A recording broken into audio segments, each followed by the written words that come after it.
हरे कृष्णा। हमारे निताई गौरंगा इस साल बलराम पूर्णिमा पर 8 साल के हो गए हैं। जैसे जैसे बड़े होते जा रहे हैं वैसे वैसे हट करने लगे हैं। इस बार उनको अपना जन्मदिन पिछली बार से भी अच्छा चाहिए था, तो हमने अपने गुरुजनों से, अपने षड गोस्वामी से, इन सब की आज्ञा लेकर उनके जन्मदिन को बहुत धूमधाम से मनाने का प्रयास किया।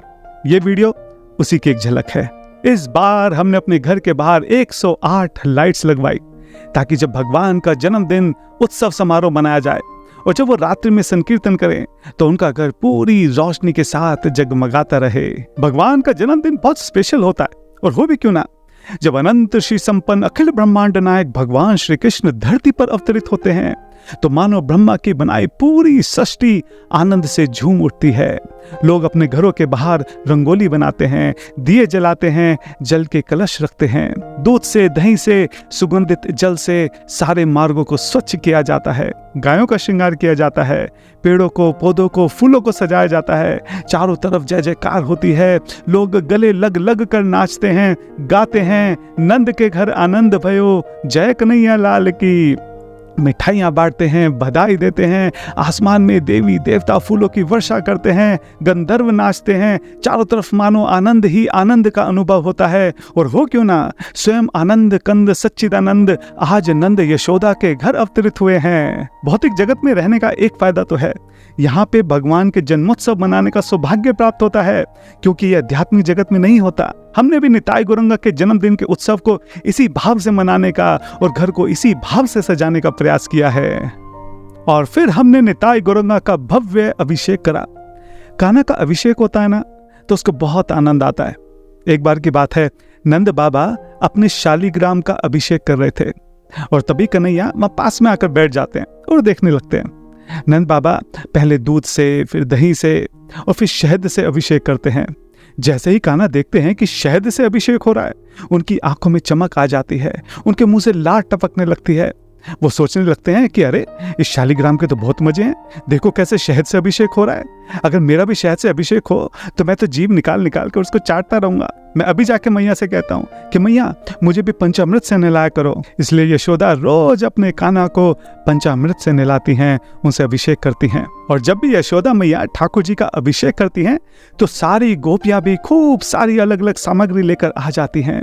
वह भी यशोदा के बराबर में खड़ी रहती हैं और गदगद होकर निहारती रहती हैं और विचार करती, इस आस में खड़ी रहती हैं कि उनकी बारी कब आएगी, वो कब लाला को अभिषेक कर पाएंगी।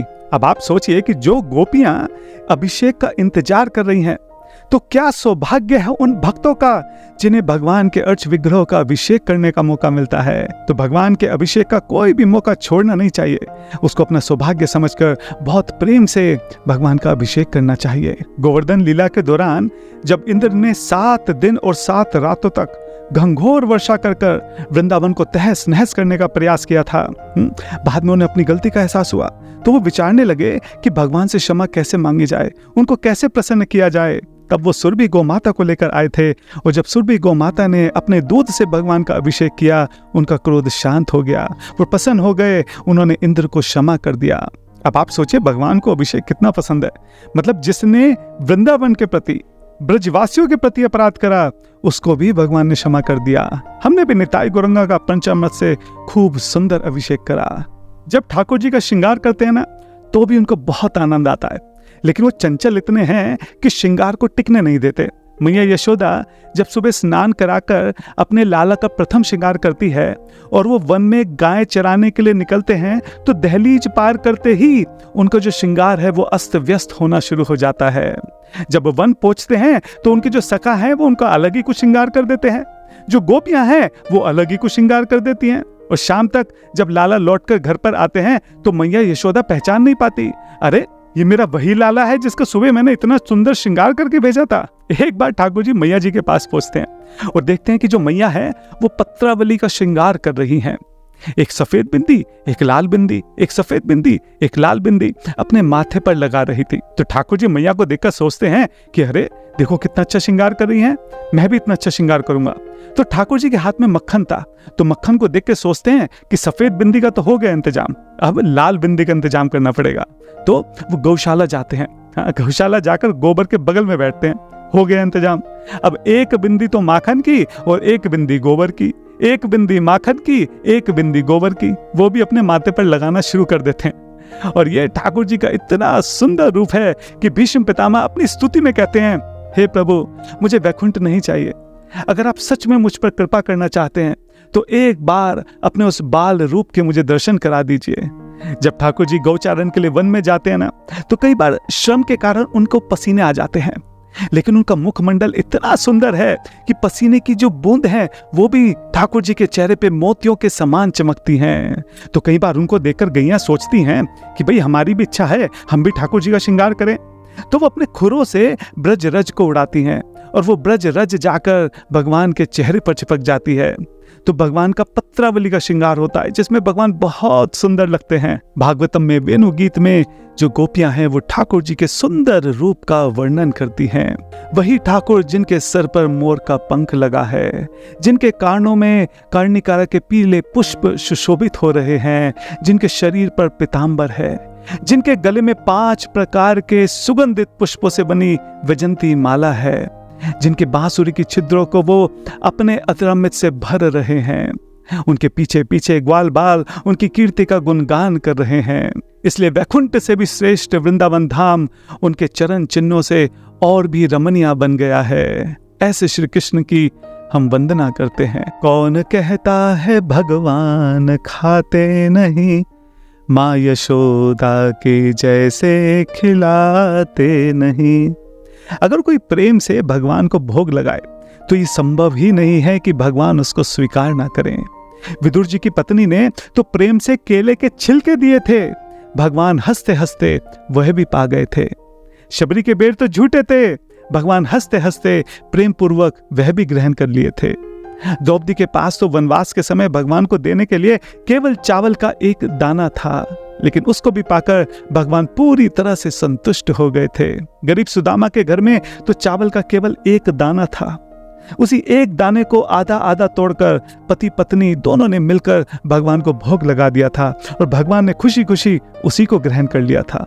यही सुदामा जी बाद में जब भगवान के लिए चिवड़ा लेकर जाते हैं, भगवान उनके सूखे पुराने चिवड़े के बदले में अपना सब कुछ सुदामा के ऊपर लुटा देते हैं। भगवान के लिए भोग बनाने की क्या महिमा है, इसको चैतन्य चरितामृत के दर्जनों पन्नों में उल्लेख किया गया है कि कैसे अलग अलग भक्त चैतन्य महाप्रभु के लिए खूब सारे व्यंजन भोग बनाया करते थे। सार्वभौम भट्टाचार्य की पत्नी दर्जनों व्यंजन चैतन्य महाप्रभु के लिए बनाया करती थी। अद्वैताचार्य, सीता ठाकुरानी, राघव पंडित, सची माता, इन सभी भक्तों की लीलाएं चैतन्य चरितामृत के पन्नों में भरी पड़ी हैं कि कैसे वो भगवान के लिए खूब सारे व्यंजन बनाया करते थे। इसी तरह जो हमारे निताई गौरंगा हैं, उनको भी भोग पाना बहुत पसंद है, तो हमने भी उनके लिए बहुत सुंदर सुंदर बढ़िया बढ़िया भोग बनाए हैं। और इस बार तो कुछ स्पेशल था। इस बार नित्यानंद जी की प्रसन्नता के लिए हुंडी महाभोग तैयार करा गया। पानीहट्टी की लीला हम सब ने सुनी है कि कैसे नित्यानंद प्रभु जी को हुंडी प्रसाद बहुत पसंद है। रघुनाथ दास जी के द्वारा दंड महोत्सव में उन्होंने सभी भक्तों को भर भर कर हुंडी महाप्रसाद वितरित करवाया था। तो इस बार हमने मिट्टी की जो हुंडियां हैं वो मंगाई और उसको बहुत सुंदर सुंदर रंगों से पेंट करा। फिर उसमें 5 अलग अलग प्रकार की मिठाइयां भरी और इन सभी मिठाइयों में एक मिठाई बहुत स्पेशल थी, शीर चोर गोपीनाथ का या राधा रमन जी की अमृत केली, जिसको हमने दूध ओटाकर केसर में बनाया था। ये सारी हुंडियां निताई गौरंगा को भोग में लगाएंगे और बाद में उनकी प्रसन्नता के लिए उन्हीं की तरफ से सभी भक्तों में बांट दी जाएंगी। इस बार हमने भोग में कई सारी वैरायटीज रखी। इस बार हमने Italian, Mexican, Chinese, Grecian, Mediterranean, American end of course Asian dishes बनाए। हमारे भक्ति भिक्षा के भक्त भी निताई गौरंगा के लिए बहुत सारा भोग लेकर आए थे। कुल मिलाकर हमने 56 व्यंजन का भोग लगाया। लेकिन भगवान जो हैं बिना तुलसी जी के भोग स्वीकार नहीं करते। तो जब हम तुलसी दल भगवान के भोग में रखते हैं तो हमारे प्रेम में जो भी कमी है वो तुलसी जी की मौजूदगी से पूरी हो जाती है और भगवान उसको स्वीकार कर लेते हैं। अगर ठाकुर जी को सिर्फ भोग ही लगाते रहे ना तो उसमें भी वो बहुत प्रसन्न रहते हैं।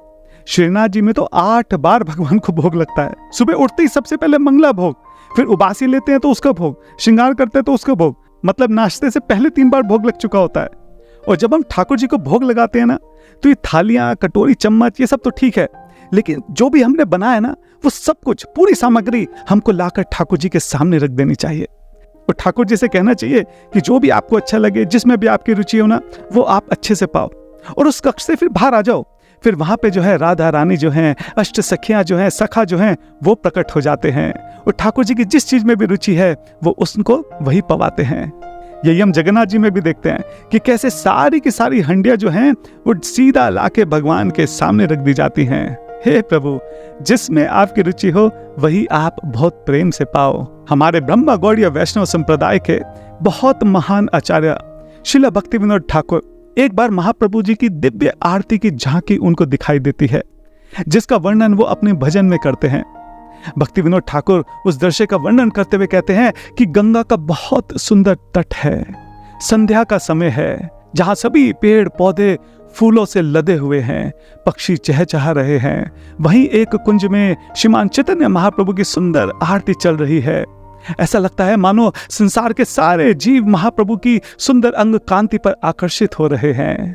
चैतन्य महाप्रभु बहुत बड़े, बहुत सुंदर, बहुत भव्य सिंहासन पर विराजमान है, जिस पर हीरे मोती और अनगिनत अमूल्य रत्न जड़े हुए हैं। चैतन्य महाप्रभु के गले में बहुत सुंदर वनमाला है।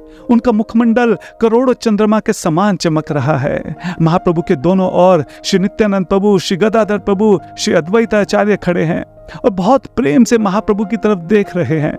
श्रीवास ठाकुर उनके मस्तक के ऊपर छत्र लिए खड़े हैं।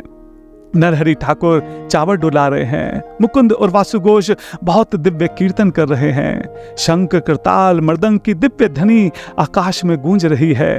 ये ध्वनि सुनने में सबको इतनी प्रिय लग रही है कि सब लोग नृत्य कर रहे हैं। ब्रह्मा जी और जितने भी देवी देवता हैं वो महाप्रभु की आरती कर रहे हैं। श्रील भक्ति विनोद ठाकुर कहते हैं कि अरे जरा चैतन्य महाप्रभु का वैभव तो देखो। महादेव, सुखदेव गोस्वामी, नारद मुनि, ये सभी महाप्रभु की ओर प्रेम से देख रहे हैं और गदगद हो रहे हैं।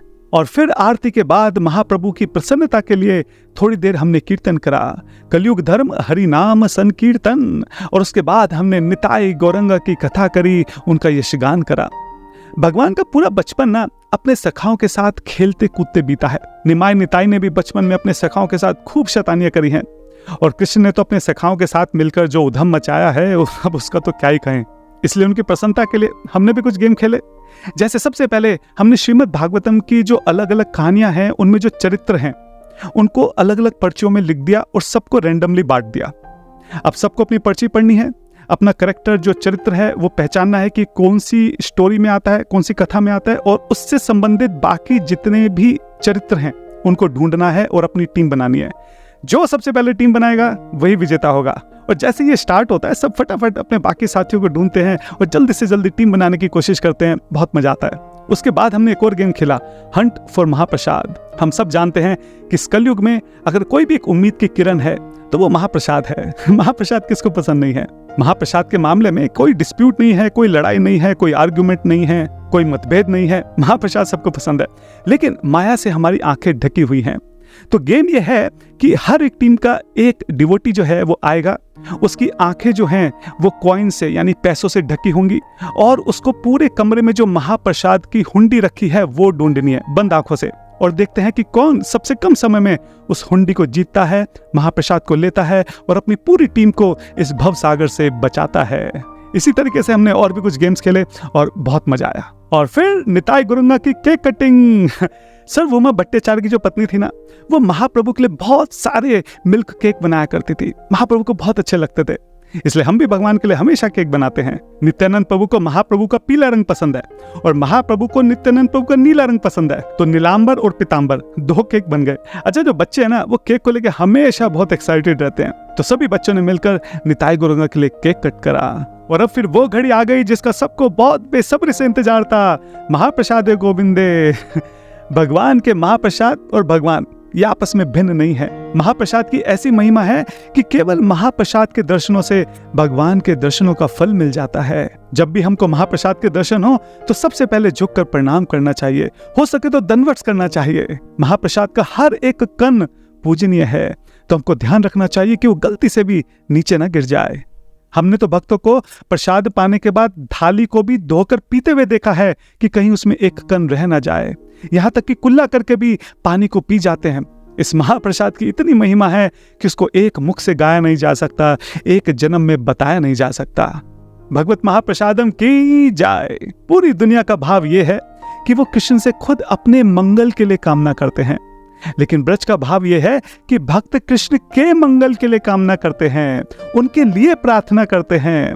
यशोदा मैया कृष्ण के लिए व्रत रखती थी, उपवास रखती थी, नारायण से, महादेव से अपने लाला की लंबी आयु के लिए, उसके अच्छे स्वास्थ्य के लिए प्रार्थना करती थी। उसी भाव से भक्तों ने भी निताई गौरंगा की मंगल कामना के लिए अपनी प्रार्थना ग्रीटिंग कार्ड में लिखी, जो हमने निताई गौरंगा को ऑफर करी। हम जब भी भगवान से मिलने जाए ना, तो कभी खाली हाथ नहीं जाना चाहिए और ना ही कभी खाली हाथ वापस आना चाहिए। निमाई का जन्म हुआ था तो अद्वैत आचार्य, सीता ठाकुरानी, सारे भक्त जो हैं वो महाप्रभु के लिए कुछ ना कुछ गिफ्ट लेकर आए थे। इसी तरह सभी भक्त निताई गौरंगा के लिए भी कुछ ना कुछ गिफ्ट लेकर आए थे, और जाते हुए निताई गौरंगा की तरफ से रिटर्न गिफ्ट में उनको हुंडी महाप्रसाद दिया गया। फाइनली निताई गौरंगा का जन्म उत्सव बहुत धूमधाम से मनाया। उनकी हट को भी इस महोत्सव के जरिए पूरा करा। कृष्ण तो सर्वलोक के महेश्वर हैं, पूरी सृष्टि उन्हीं की है, उनको हमारे मन के अलावा और कुछ नहीं चाहिए। लेकिन हम जिनसे प्रेम करते हैं ना, उनको प्रसन्न करने के लिए हम अपनी क्रियाओं के द्वारा ही अपने मन को व्यक्त करते हैं, प्रकट करते हैं। इसलिए कृष्ण के लिए जो हमारा प्रेम है वो कृष्ण की सेवा के जरिए ही हम प्रकट करते हैं। ये 8वां जन्मोत्सव हम निताई गौरंगा के श्री चरणों पर अर्पित करते हैं। कृष्ण भक्ति में हर एक दिन महोत्सव है, और इन महोत्सव का उद्देश्य ये होता है कि किसी तरह हमारी समस्त इंद्रियां कृष्ण पिपासु हो जाएं, नेत्रों को देखने के लिए केवल श्याम सुंदर हो, कानों को श्रवण करने के लिए केवल कृष्ण कथा हो, नासिका में उनके चरणार वृंद में रखी तुलसी की सुगंध हो, जीवन में केवल अधरामृत का रस हो। रसना पर अगर तेरा नाम रहे, जग में फिर नाम रहे ना रहे। मन मंदिर में घनश्याम रहे, झूठा धन धाम फिर रहे ना रहे। दिन रैन हरि का ध्यान रहे, और कोई ध्यान फिर रहे ना रहे। मेरी गोविंद संग पहचान रहे, कोई और पहचान फिर रहे ना रहे। तेरी करुणा का अभिमान रहे, और कोई अभिमान फिर रहे ना रहे।